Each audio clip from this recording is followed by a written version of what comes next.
Welcome to channel. আমি মোহাম্মদ মহিম হাসান। আমি তোমাদের আজকে ইংরেজি বিষয়ে ক্লাস নেব। আজকে আমরা নবম এবং দশম শ্রেণীর আর্টিকেলস বিষয় নিয়ে কথা বলবো। আমরা শুরুতেই আর্টিকেলসের বেসিক কিছু নিয়ম বা রুলস নিয়ে কথা বলবো। সুপ্রিয় শিক্ষার্থী বন্ধুরা, তোমরা দেখতে পাচ্ছ যে বোর্ডে আমরা লিখে রেখেছি যে আর্টিকেলস। আমরা শুরুতেই জানবো আর্টিকেলস কাকে বলে। আমরা জানি ইংরেজিতে এ এন্ড ডি কে ইংরেজিতে আর্টিকেলস বলে। আর্টিকেলস প্রধানত দুই প্রকার, indefinite article, definite article. Indefinite article কাকে বলে? অনির্দিষ্টভাবে কোনো ব্যক্তি বস্তুকে বোঝালে সেটা ইনডিফিনিট আর্টিকেল। ইনডিফিনিট আর্টিকেলের ভেতরে এ এবং অ্যান এর ব্যবহার হয়, আর ডিফিনিট আর্টিকেলের ভেতরে শুধু দির ব্যবহার হয়। আমরা বলতে পারি ডিফিনিট আর্টিকেল কাকে বলে, ওইভাবেই বলবো যে নির্দিষ্ট করে কোনো ব্যক্তি বস্তুকে বোঝালে সেটা ডিফিনিট আর্টিকেল। ডিফিনিট আর্টিকেলের মধ্যে আমরা শুধু দির ব্যবহার করব। এখন আমরা জানবো এ এবং অ্যান এর ব্যবহার। শুরুতেই আমরা একটা রুলস লিখে রেখেছি, সেটা নিয়ে কথা বলবো। কোনো শব্দের প্রথমে যদি এইচ থাকে এবং তা যদি উচ্চারিত না হয়, তার পূর্বে অ্যান বসে। যেমন আমরা বোর্ডে লিখে রেখেছি, he is dash honest man.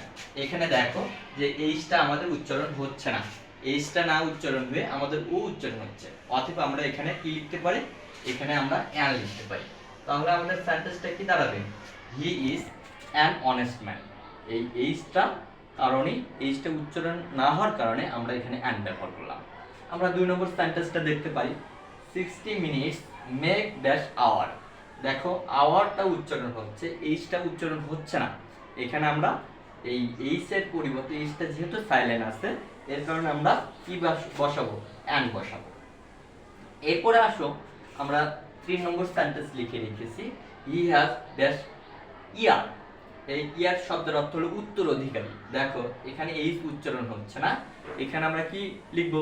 এখানেও অ্যান লিখবো, কারণ আমরা এইচ এরটা যদি সাইলেন্ট থাকে তার পরিবর্তে আমরা অ্যান লিখতে পারি। তোমরা এই রুলসগুলো বাসায় বেশি বেশি চর্চা করবে, অবশ্যই তোমরা আরো কিছু শিখতে পারবে। এরপরে রুলস নম্বর 2, এখানে বলছে শব্দের প্রথমে যদি ও থাকে, শব্দের প্রথমে কি থাকবে? ও থাকবে। যদি ও থাকে এবং এর উচ্চারণ যদি ওয়ার মতো হয়, এর পূর্বে এ বসে।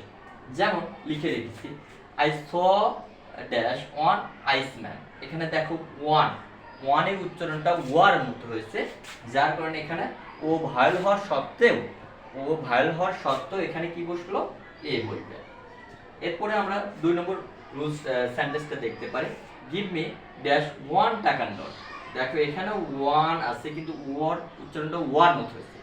যদিও ও একটা ভাওয়েল, কিন্তু এর উচ্চারণের কারণে এখানে আমাদের এ বসবে। আমরা এইভাবে বাদ বাকি রুলসগুলো নিয়েও আলোচনা করব সামনের ক্লাসে। তোমরা ভালো থাকো, সুস্থ থাকো। খোদা হাফেজ। আসসালামু আলাইকুম।